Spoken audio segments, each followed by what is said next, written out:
as you said, your attention is half here and then half abroad, because there's so many things going on overseas that are also affecting your job as Secretary of the DMW. There's COVID. There's also some other things that we're watching in the news, such as the cross-strait relations in Taiwan now. What are the things that you're monitoring, and what will be the implications on the OFW, on our OFWs? Alam mo, Klink, when my dad was alive, he would tell us na pag may lumubog na barko, sabi niya ganon. Sigurado. Pag may lumubog na barko, saan man dako ng mundo, sabi niya, tumitingala ako sa langit at pinagdadasal ko na walang Pilipino nandun. And then, alam mo, 2 Sundays after my appointment, may lumubog na barko. It was in China. There was a storm. Yeah. And then, so it happened in the evening of Saturday. So I got to know about it on a Sunday. Sabi ko, napatingala din ako. Sabi ko, oh my God, sana walang Pilipino. And you know, it answered prayer, wala nga. It was an all Chinese crew. But it just goes straight to what you're saying, that every day is like a day of unpredictability for us. Right. We have Filipinos in, I'd say, mga 80 countries, even territories also. So, ang hirap. We are monitoring. I have given instructions to our labor attachés and welfare attachés to look at incidents of monkeypox and COVID. And so far, yung sa monkeypox naman, nothing like no alarm bells pa, no, except in the US, of course. Yung COVID, Macau has been quite proactive, the health protocols wise, pero syempre natatamaan din yung mga Pilipino kasi they had a 1-week closure of non-essential businesses, which included casinos. Right.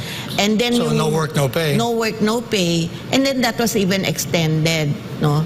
But right now they are partially lifting the suspension order. But still a lot of Filipinos are on no work, no pay basis. So we gave instructions to our post to provide food, no? Food packages. And alam mo, we want to give more, but my department has no budget yet. Right. So we are relying on I heard you haven't even received your salary yet. But I suppose that's how government works. Yeah, but you know, that's secondary. It's not always, it's not about me, it's about them. So, so we have only 5 people posted in Macau under the Polo office. And as against the labor attaché, the labor attaché, the welfare officer of OWA, and the staff, and so as against 26,000 OFWs in Macau. So you can see the ratio, no? And so now ang bagal, nababagalan ako kasi parang dito na they would buy groceries, pack them in plastic bags, and then the OFWs will go there and pick them up. Sabi ko, it's so inefficient. So sabi ko, look for a major grocery or supermarket chain, and then create an account there, so para mas madali na. They can just buy what they need instead of us, you know. So medyo bumilis, but it's still not enough. So we are working now with DSWD. We're hoping DSWD can step in then and provide these food packages. Siyempre, there's a need sana for financial assistance, but we're not in a position really. There's so many other crises going on also. Of course, there's Ukraine, and closer to home, this issue in Taiwan.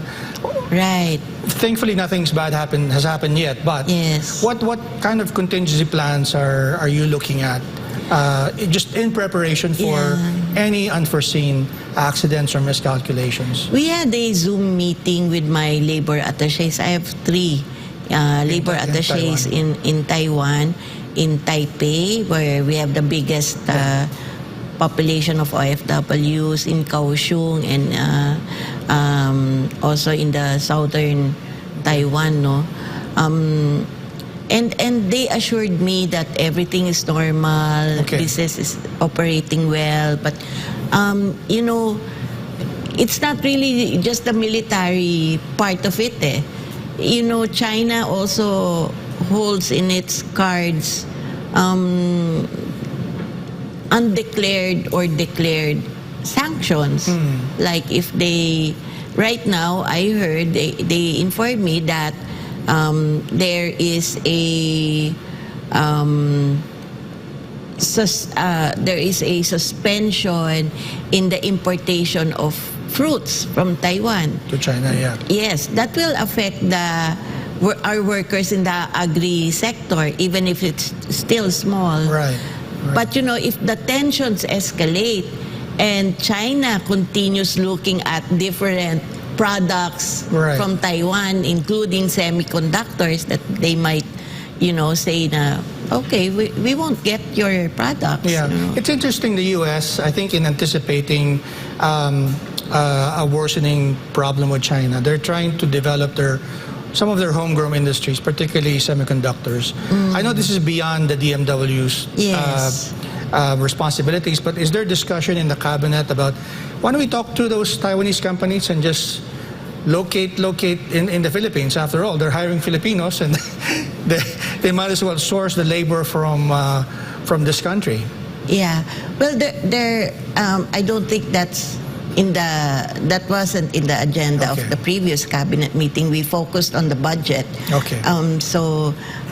But I'm very, very sure that they are keenly watching all these events, especially the DFA and perhaps the National Security Cluster. And I'm pretty sure that the president is well advised on that front. But what we're looking at is how we can assure our workers that if anything unforeseen or maybe an unhappy accident triggers something that's, you know, that we would be there to help them. That's why I instructed our labor attachés, be visible. Reach out to not only the OFWs but also to the employers. Keep your ears on the ground.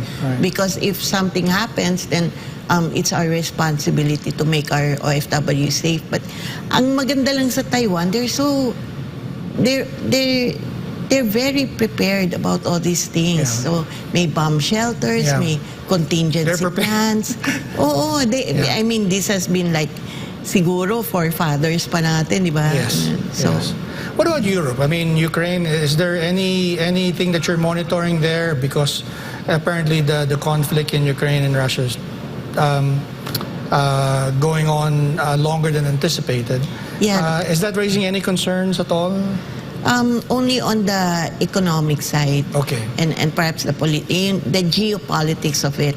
But for our OFWs, in terms of deployment and repatriation, not so much? The DFA, to their credit, and also OWA has done a lot. Have done a lot.